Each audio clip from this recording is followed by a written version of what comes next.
Welcome back to the channel, guys. You already know what this video is about, so let's start. So the first thing that I love about my DT125RE is of course aesthetics.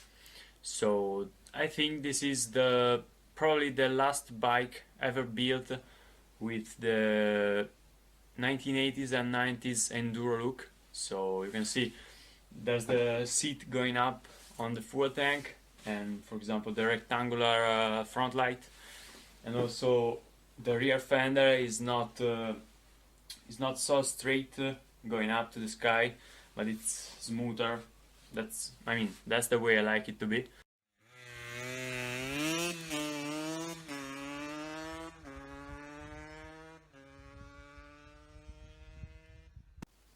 Second point is performance and consumption. Why this? With just basic modifications I recorded a 7.6 seconds 0 to 100, which, considering that the tachometer is pretty optimistic because it shows about 14% more than the real speed, becomes in fact 9 seconds to do the 0 to 100. I leave the video up here anyway. And I know the performance is not that good compared to the racing two-strokes 125, just because this bike is not built for races. But considering the consumptions, you will for sure understand that the performance related to how fuel she burns is actually really good. I usually make around 18 kilometers with a liter of fuel on the streets, but when doing a long trip at constant speed, I'm talking about 90-95 kilometers per hour red on the speedo, I usually and easily, I say easily because I did even better, I easily go over 21 kilometers with a liter of fuel, and this is really good. This is also why I recommend restricting the bike, because keeping it stop, you've got a 4-stroke similar performance, but with for sure worse consumptions. At that point it's just better to buy a 4-stroke. Third point is the fact that this bike is just a classic old school 2-stroke. Why I'm saying this? First thing, it's not related to the engine, but the first thing is that it has traditional forks with a really common diameter that is 41 millimeters. The forks I have are, I think in my opinion, are just enough for the common users and most of the people out there. Personally I just spaced the springs with, if I remember correctly, 16 millimeters of washers, just to add a bit of preload, and this is basically where my capacity to fill any little modification ends. Always talking about the forks, they are also pretty easy to maintain and cheap.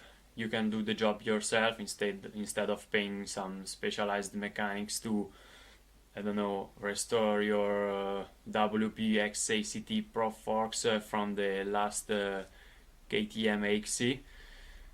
Second thing that makes this bike an old school 2-stroke is the cast iron cylinder. You just rebore it and you are good to go for other 20,000 kilometers. And yeah, you don't have any Nicasil plated things or aluminium parts. Aluminium bores that needs to stay in a range of 15 Celsius degrees. I can actually go from 50 to 100 degrees, no problem. So I like it. So I'm of course not saying racing bikes are better, they are just built for another thing. And remember that a legend says that the DT125, not this one but the previous one, the LC Tenere, was the only 125 2-stroke ever arrived at Dakar during the famous race. So perfect combination between performance and reliability. The fourth thing I want to tell you that makes me love this bike is the seat.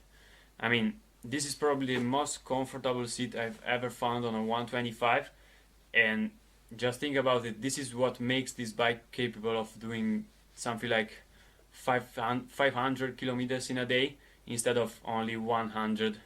Fifth thing, oil pump.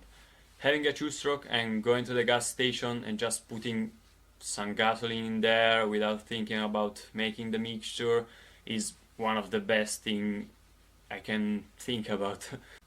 But there's more. I can engine brake as much as I want because the right quantity of oil is always getting into the combustion chamber, since the pump is driven both from the throttle but also from the crankshaft. So if I am at 10,000 rpm with the gas completely closed, the right amount of oil is still getting in there, and I don't, it's just better. I know that they sometimes fail. It's pretty rare, but it happens, and that's why I installed a clear oil line from the pump to the inlet manifold, so that I can always see if my pump is making any air bubble. I just take a look at it before every ride and I'm good to go. I sometimes even look at it while I'm riding. So these are just 5 of the multiple things I love about this bike. To say 1 or 2 others, I'd say the radiator protection. I mean, the radiator protection is so important. So many enduro bikes don't have a radiator protection. A bit of more weight, but less problems in case of a fall. Or for example, the fuel tank. I mean, 11 liters is one of the biggest fuel tanks I've ever seen on modern enduro bikes. It's still not very big, but it's already something. So I really hope you guys enjoyed this video. The next video will be about the 5 things that I hate about this bike. So it was pretty difficult to find actually 5 things that I hate about this bike, because I don't hate this bike. But yeah, I found them, and see you in that video.